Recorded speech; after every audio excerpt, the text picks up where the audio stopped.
अशोक चव्हाण म्हणजे आदर्श घोटाळा आहे तिली तो माया नव्हता का लागला सगळ्या पैशाचा हितोप द्यावाच लागेल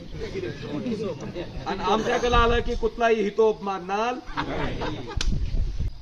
आपल्या देशात आणि जगात एक नंबरची पार्टी कोणची आहे कमळाबाई जगात देशात तर एक नंबर आहे आता जगात सुद्धा आहे का नाही एक नंबर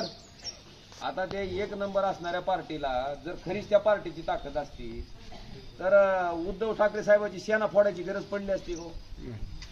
बरं फोडली कशी एकनाथ शिंदे फोडली कशी सेना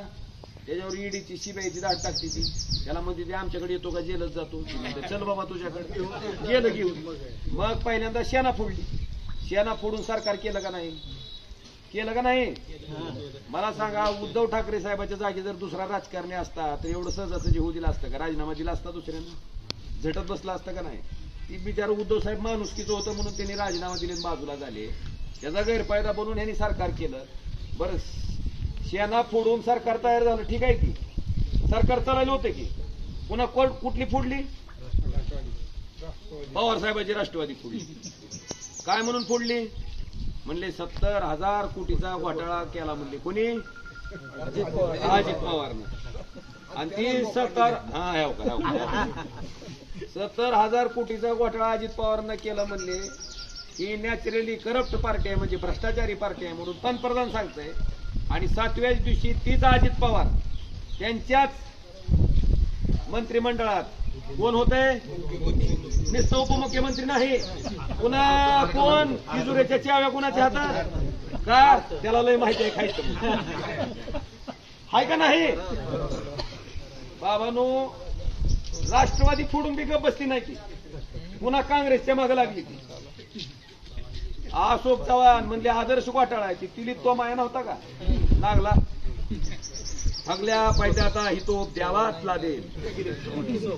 आणि आमच्याकडे आलं की कुठलाही हितोप मागणार त्या अशोक चव्हाणावर आरोप केला त्याला घेतलं तिकडं काय केलं लगेच खासदार आता आपल्या जिल्ह्यात सुद्धा आमच्याकडे कसं तरी एक कारखानावाला होतं मुरुमचं ती बी गेले घेऊन आता एवढे फोडून बी दम निघा नाही बघा जगातली देशातली नंबर 1 ची पार्टी एवढं फोडून 3 पक्ष फोडून बी अजून भागाना गेले आता कुणाच्या माग आहेत आता रिंजनाच्या मागे लागले राज ठाकरेच्या म्हणले तू या आमच्या सोबत मला वाटतंय देशातल्या जगातल्या नंबर 1 पार्टीला ही वेळ का आली त्याचं कारण आहे त्यांच्या बोलण्यामध्ये वागण्यामध्ये अंतर पडलं म्हणून ही वेळ आली कसं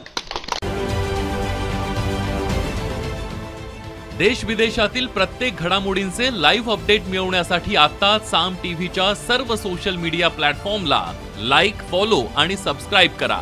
तसंच सर्व नोटिफिकेशनसाठी बेल आयकॉन प्रेस करायला विसरू नका.